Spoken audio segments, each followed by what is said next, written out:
Hello friends, Mahanadi சீரியலில் இன்றைக்கி என்ன நடந்துச்சுன்னு பார்க்கலாம். இங்கே நம்ம கங்காவும் காவேரியும் சேர்ந்ததை பார்த்து அவங்க அம்மா சாரதாக்கு ஒரே சந்தோஷம்.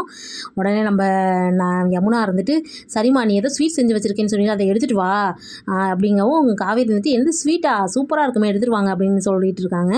ஆமாம்மா நீங்கள் வந்தால் தான் சாப்பிடணும்னு சொல்லிட்டு அம்மா தரவே இல்லை அப்படிங்கிற மாதிரிலாம். ஏண்டி நான் தரலைனாலும் நீ தண்ணி குடிக்கிற சாக்கில் போய் எடுத்து தண்ணி அதெல்லாம் என்ன அப்படின்னு சொல்லி அவங்க கலாய்ச்சி விட்றாங்க.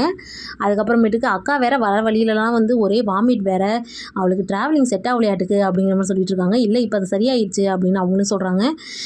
சரிடி நீங்கள் எப்படி தான் பேசுனீங்க அப்படின்னு சாரதா கேட்குறாங்க.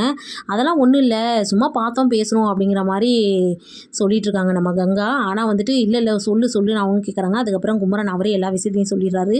இதை கேட்டோன்னு நம்ம பாட்டி, டே என்னடா சொல்கிற, கஷ்டப்பட்டு வந்த காசுடா, அதையும் கடவுள் நம்மக்கிட்ட தங்க விடாமல் இப்படி தடுக்கிறாருன்னே தெரியலையே அப்படிங்கிற மாதிரி அவங்களும் புலம்ப ஆரம்பிச்சிட்டாங்க. சரி விடுங்க அத்தை, நம்ம கைகள்லாம் நல்லா இருக்குல்ல பார்த்துக்கலாம் அப்படின்னு சாரதாவும் சொல்கிறாங்க. அடுத்து இங்கே தாத்தா வந்து நம்ம விஜய்கிட்ட, என்ன விஜய் எப்படி இருந்துச்சு ட்ரிப்புலாம் அப்படிங்கிற மாதிரி பேசிகிட்டு இருக்காங்க. நல்லா இருந்துச்சு தாத்தா, அவங்க அம்மா வீட்டுக்கு போயிருக்கா பேசிட்டு வரேன்னு, நாங்கள் இப்போ சண்டையெல்லாம் இல்லை, நீங்கள் பாட்டுக்கு நான் தனியாக வந்திருக்கேன்னு நினச்சி எதுவும் நினச்சிக்காதீங்க அப்படிங்கிற மாதிரி சொல்லிட்டு இருக்காங்க.